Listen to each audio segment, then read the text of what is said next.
Hi friends, ఈరోజు ఇంకో రెసిపీతో మీ దగ్గరికి వచ్చాను. ఈరోజు రెసిపీ వచ్చి పకోడీ పులుసు. ఎలా తయారు చేయాలో చూద్దాం రండి. ఈరోజు రెసిపీ వచ్చి మా లావణి చేస్తుంది ఫ్రెండ్స్, చూడండి. ఏం చేస్తామమ్మ, ఈరోజు స్కూల్ నుంచి వచ్చేటప్పటికి లేట్ అయిపోయింది. సో ఎక్కువ ప్రాసెస్ కాకుండా ఈజీగా చేసే కర్రీ చూసుకున్నాను. అందుకే పకోడీ పులుసు చేస్తామని చెప్పాను. ఫాస్ట్గా అయిపోద్ది, టైం కూడా సేవ్ అవుతుంది, త్వరగా తినేసి త్వరగా పడుకోవచ్చు. అంతే అంటావా? అంతే. ముందుగా 2 టేబుల్ స్పూన్ ఆయిల్ వేసుకొని ఆయిల్ హీట్ అయిన తర్వాత ముందుగా కట్ చేసి పెట్టుకున్న ఆనియన్, మిర్చి వేసుకోవాలి.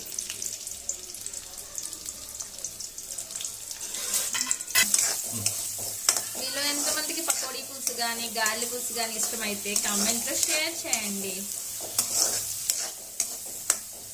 ఫుల్ టైర్డ్ అయిపోయింది మా స్కూల్లో.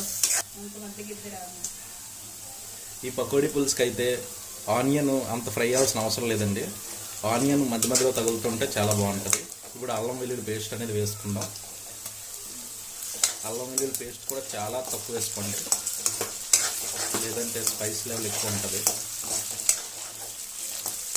పచ్చివాసన పోయేంత వరకు వేపుకోవాలి.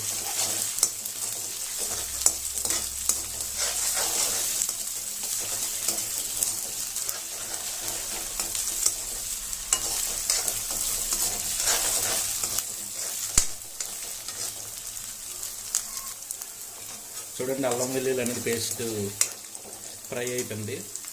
2 టమాటాలు, మీడియం టమాటాలు 2 వేసుకోవాలి. ఎందుకంటే గ్రేవీ ఇచ్చేది ఇదే కాబట్టి టమాటా అనేది 2 వేసుకోవాలి. టమాటా కూడా బాగా ఫ్రై అయ్యేంత వరకు వేపుకోవాలి. చూడండి, టమాటోస్ అని ఇలా స్మాష్ అయిపోవాలి. ఇప్పుడు ఈ కర్రీకి సరిపడినంత సాల్ట్ వేసుకోవాలి.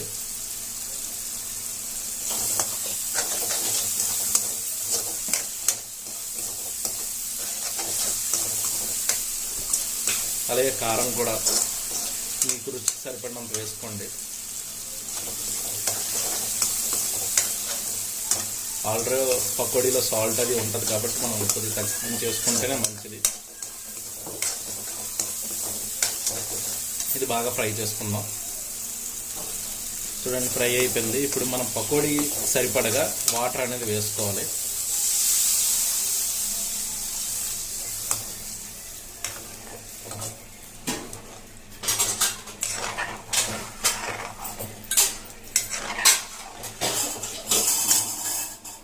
ఇప్పుడు ఇది బాయిల్ అవనిద్దాం. చూడండి ఎలా బాయిల్ అవుతుందో. ఇందులో కొద్దిగా పించ్ ఆఫ్ గరం మసాలా వేద్దాం.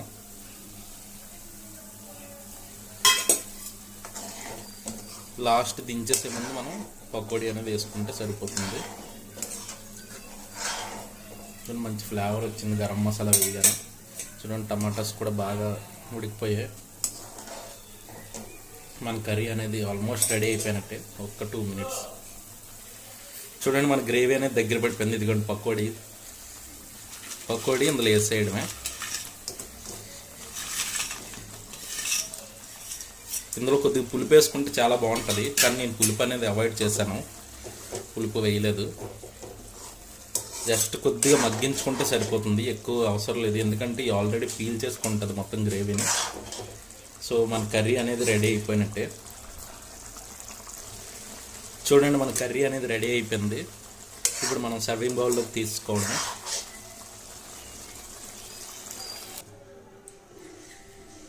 చూడండి, మన కర్రీ అనేది రెడీ అయిపోయింది. చాలా బాగా వచ్చింది friends. Thank you for watching and subscribe my channel friends.